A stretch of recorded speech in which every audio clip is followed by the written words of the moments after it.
Installment 3, Dr. Dolittle. Chapter 11. After that, I was at the doctor's house almost all day, every day. One evening, my mother asked me jokingly why I did not take my bed over to the doctor's house and live there. I got to be quite useful to the doctor, feeding his pets, helping to make new houses and fences for the zoo, and helping with sick animals. Polynesia came with me wherever I went, teaching me bird language and how to understand the animals' talking signs. It was hard, but the old parrot was patient with me, even though she sometimes had to work to keep her temper. I began to understand the chatter of the birds and the talking antics of the dogs. I practiced listening to the mice at night after I went to bed. The days passed, turning into weeks and months, and soon the roses in the garden lost their petals. Yellow leaves lay on the wide green lawns. Summer was nearly gone. One day in the library, Polynesia showed me some books about animals John Dolittle had written. What a lot of books the doctor has. I wish I could read. It must be very interesting. Can you read, Polynesia? Only a little, she said. Be careful how you turn those pages. Don't tear them. I don't really get enough time for much reading. That letter is a K, and this is a B. What does this word under the picture mean? Let me see, she said, and started to spell it out. B-A-B-O-O-N. That's monkey. Reading isn't nearly as hard as it looks once you know the letters. Polynesia, I said, I want to ask you something very important. What is it, my boy? She said. My mother doesn't think it's right that I come here for so many meals. Do you think if I did a whole lot more work for the doctor, I could come and live here? Instead of being paid like a regular gardener or workman, I would get my bed and meals for the work I did. What do you think? You mean you want to be a proper assistant to the doctor? Is that it? Yes, I guess so. You said yourself I could be useful to him. Well, she thought a moment, I really don't see why not. But is this what you want to be when you grow up, a naturalist? Yes, I said. I would sooner be a naturalist than anything else in the world. Let's go and speak to the doctor about it, Polynesia said. He's in the study. The doctor looked up and saw us at the door. Oh, come in, Stubbins, he said. Did you wish to speak to me? Doctor, I said, I want to be a naturalist like you when I grow up.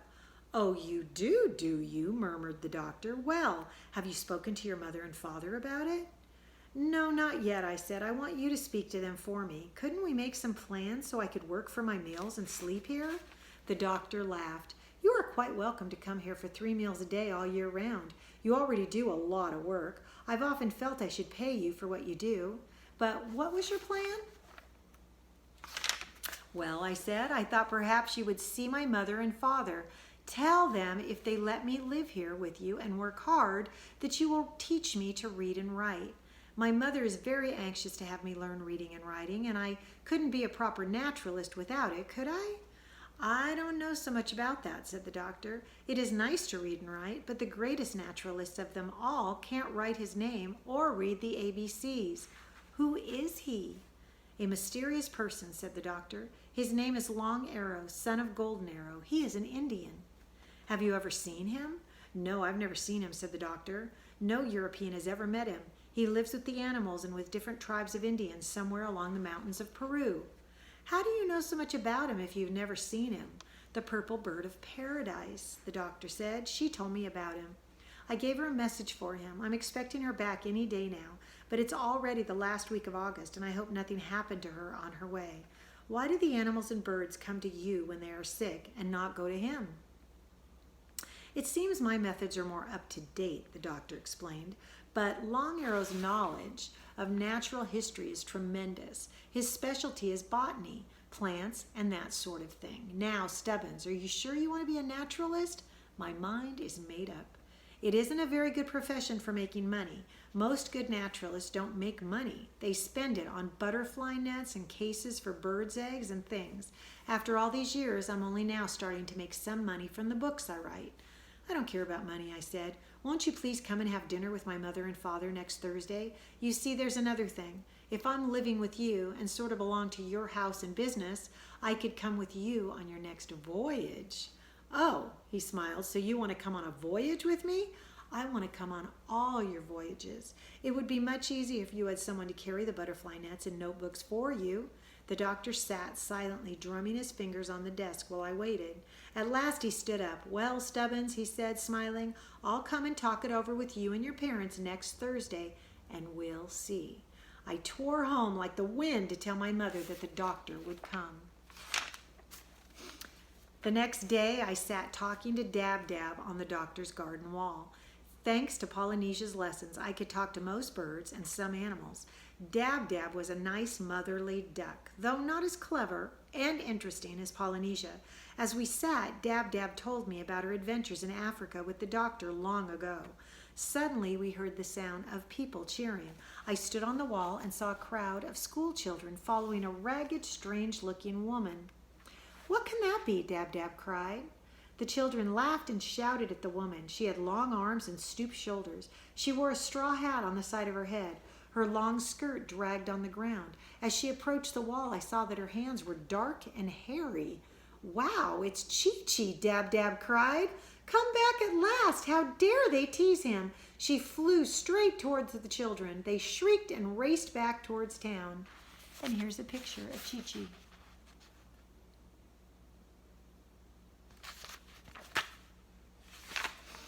The strange-looking figure gazed after them and then climbed over the gate with ease. At last I saw the face under that hat. It was a monkey.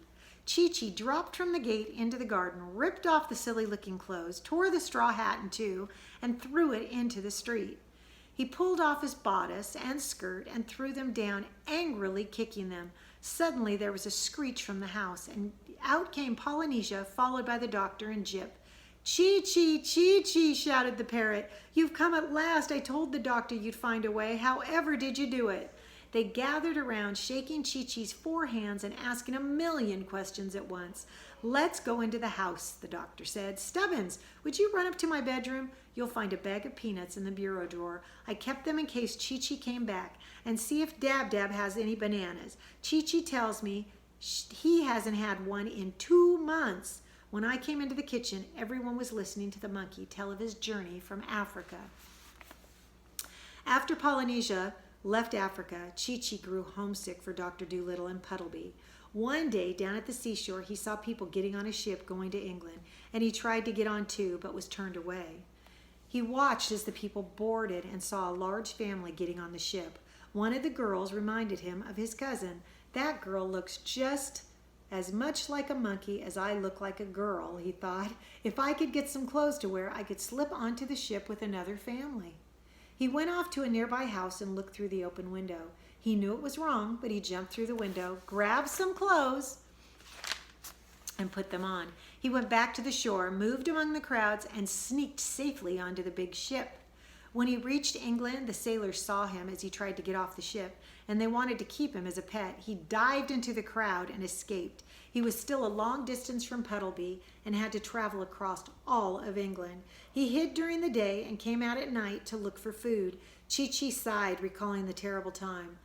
Whenever he passed through a town, crowds of children ran after him, laughing. Sometimes people caught him and tried to stop him, forcing him to run up a lamppost to escape. He slept anywhere he could hide and lived on berries and cob nuts. After many adventures and narrow escapes, he spotted the tower of Puddleby Church. He knew that at last he was near home. When Chi-Chi finished his story, he ate 6 bananas and drank a bowl of milk. "Why wasn't I born with wings like Polynesia so I could fly here?" he asked the doctor. "How I hated that hat and skirt. Why on earth do women wear them? I was so glad to see that old Puddleby this morning." "Your bed on top of the plate rack in the scullery is all ready for you," said the doctor. "We left it in case you might come back." "Thanks," Chi-Chi said. "It's good to be back in the old house again. Well, I think I'll go to bed now. I need sleep." Chi-Chi climbed the plate rack the way a sailor climbs a mast. He curled himself up on the top and within a minute was snoring peacefully. "Good old Chi-Chi," the doctor whispered. "I'm glad he's back." "Yes, good old Chi-Chi," echoed Dab Dab and Polynesia as we all tiptoed out of the scullery and closed the door.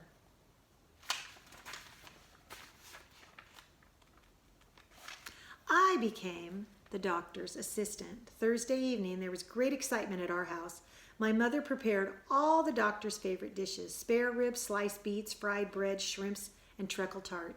She fushed around the house to see if everything was tidy, and at last we heard a knock on the door. The doctor had brought his own flute with him this time. After supper, the table was cleared away, and the doctor and my father started playing duets. They were so interested in the music, I was afraid they would forget about my business. At last, the doctor said, "Your son tells me he is anxious to become a naturalist." That began a long talk that lasted far into the night. My mother and father were against the idea. They called it silly and said I would get tired of it. Then the doctor turned to my father. "Supposing, Mr. Stubbins, your son came to me for 2 years, until he is 12 years old. He will have time to see if he grows tired of it. During that time, I promise to teach him reading, writing, and perhaps a little arithmetic. What about that?" "I don't know," my father said, shaking his head. "Tommy ought to be learning a trade so he can earn a living later on." Suddenly my mother spoke up. "Now, Jacob," she said to my father, "you know that many lads in town have been in grammar school till they were 14 or 15. Tommy can easily spare 2 years for education. If he learns no more than to read and write, the time will not be lost. Though goodness knows," she said, sniffing into her handkerchief, "the house will seem terribly empty when he's gone." "I will take care that he comes to see you every day if you like, Mrs. Stubbins," said Dr. Dolittle. Finally, my father gave in. It was agreed that I would live with the doctor and work for him in exchange for learning to read and write, and for my board and lodging. I whispered in the doctor's ear, "Please don't forget to say something about the voyages." "Oh, by the way," John Dolittle said at once, "occasionally my work requires me to travel. You will have no objections to your son coming with me to help?" I stood behind the doctor's chair, my heart thumping with excitement, waiting for my father's answer. "No," he said slowly after a while. "If we agree to the other arrangement, I don't see how we can object to that." There was never a happier boy in all the world than I was at that moment. I knew it was almost time for the doctor to start on another voyage. Polynesia told me he never stayed home for more than 6 months. He would surely be going again in just a few weeks, and I, Tommy Stubbins, would go with him to cross the sea, to walk on foreign shores, to roam the world. Okay, that is the end of part 1, and now we're going to start part 2.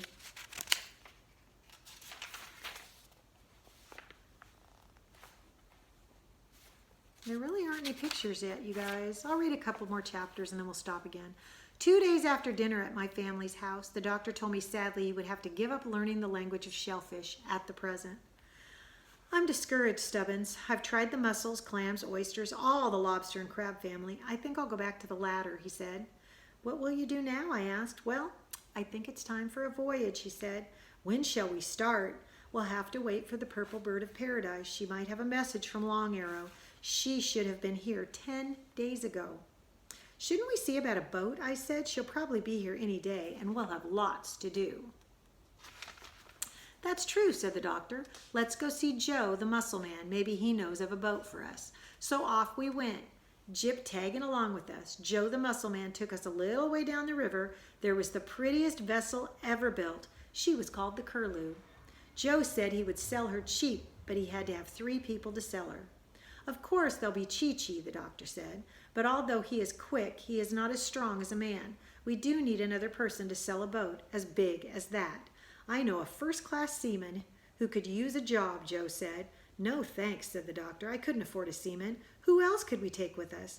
"There's Matthew Mugg, the cat's meat man," I said. "No, Matthew's a nice fellow, but he talks too much. You must be very careful whom you take on long voyages." "How about Luke the hermit?" I asked. "Splendid idea, Stubbins," the doctor smiled. "Let's ask him right away." The hermit was a peculiar old friend of ours. He lived alone far out in the marshes in a little shack with his brindle bulldog, Bob. He never saw or talked to people. If they came near his hut, Bob drove them away. Everyone in Puddleby referred to him as Luke the hermit and said there was some mystery about him, but no one seemed to know what it was. Only the doctor and I ever visited with Luke. Bob never barked when he heard us coming. We liked Luke and he liked us. As we crossed the marshes to the little shack, a cold wind blew eastward. Jip put up his ears as we neared the cabin. "That's funny," he said. "What is it?" asked the doctor. "Bob hasn't come out to meet us. He should have heard or smelled us coming." "And what's that noise?" "Sounds like a gate creaking," the doctor said. We hurried along anxiously. When we reached the shack, the door was wide open, creaking in the wind. There was no one inside. Perhaps Luke is out for a walk, I said. He is always home, the doctor frowned. Even if he did go out for a walk, he wouldn't leave the door open like this. He looked in as Jip sniffed around. What is it, Jip? He asked. Nothing worth speaking of, the dog said, examining the floor carefully. Come here, Jip, the doctor said sternly. You are hiding something, or see signs of something. What has happened? Tell me. I don't know, Jip said guiltily. I can tell from the look in your eye that you know something, the doctor said. What is it? Jip didn't answer. The doctor questioned him for 10 minutes, and the dog did not say a word. There's no use standing here in the cold, the doctor said finally. Let's get home to lunch. The hermit's gone. We started back across the marsh. Jip dashed ahead of us, pretending to chase water rats. He knows something, whispered the doctor. You think he knows about the mystery of the hermit? I asked. I shouldn't wonder if he did, the doctor answered slowly. There was something in his face the minute we got there and the door was open. The way he sniffed the floor. That told him something. He saw signs we couldn't. I'll ask him again. Here, Jip. Jip, where are you? Jip? I called. Jip? Jip? Jip? Jip? But he was gone. We called and called. We even talked back to the hut. Jip had disappeared. We must have run ahead of us to home, I said to the doctor, who shook his head. Odd, he muttered. Very odd. We're going to stop there for right this minute.